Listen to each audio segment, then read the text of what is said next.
अस्सलामुअलैकुम। परवाज़ news HD के साथ मैं हूं नूर फातिमा। नजर डालते हैं आज की अहम खबरों पर।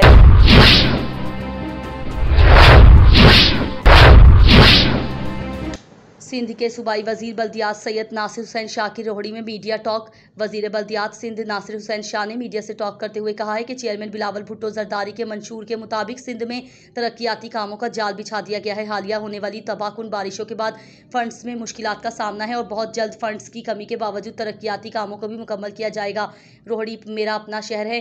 कैटल कॉलोनी देरीना मसला है, जल्द शहर से बाहर मुंतकिल की जाएगी और गर्ल्स कॉलेज भी मुकम्मल हो चुका है। सैयद नासिर हुसैन शाह ने मजीद कहा कि जहां नाकिस मटेरियल की शिकायत होती हैं वहां एक्शन लिया जाता है। PTI की जो हुकूमत रही उनसे हर तरह की तवक्को रख सकते हैं। नाअहल PTI की हुकूमत को अदम एतमाद के जरिए हटाया गया और जितनी भी सियासी जमातें हैं सब जनरल बाजवा को सलाम पेश कर रही हैं क्योंकि वो पॉलिटिकल हुए हैं। कल को जो इंटरव्यू इमरान खान ने दिया है इसमें सब कुछ वाज़ेह हो चुका है। इमरान खान ने शिकवा किया है कि जब उनकी हुकूमत हटाई गई तो फ़ौज ने मुदाखलत क्यों नहीं की। उन्होंने कहा कि इमरान खान इदारों पर दबाव डालना चाहते हैं और इमरान खान का वाहिद मकसद हुसूल इक़्तिदार है। इमरान खान ने हमेशा इल्ज़ामात की सियासत की है। हमारे मुल्क की सियासत में मुक़्तदिर इदारों का अहम किरदार रहा है। इन इदारों से गलतियाँ भी हुई हैं, ये किसी को लाडला भी बना देते हैं। इमरान खान कहते थे कि उनके खिलाफ साजिश हुई, अब इस मौक़िफ़ से भी पीछे हट गए। मैं उनसे एक सवाल पूछता हूँ कि 1 करोड़ नौकरियों और 50 लाख घरों का क्या हुआ?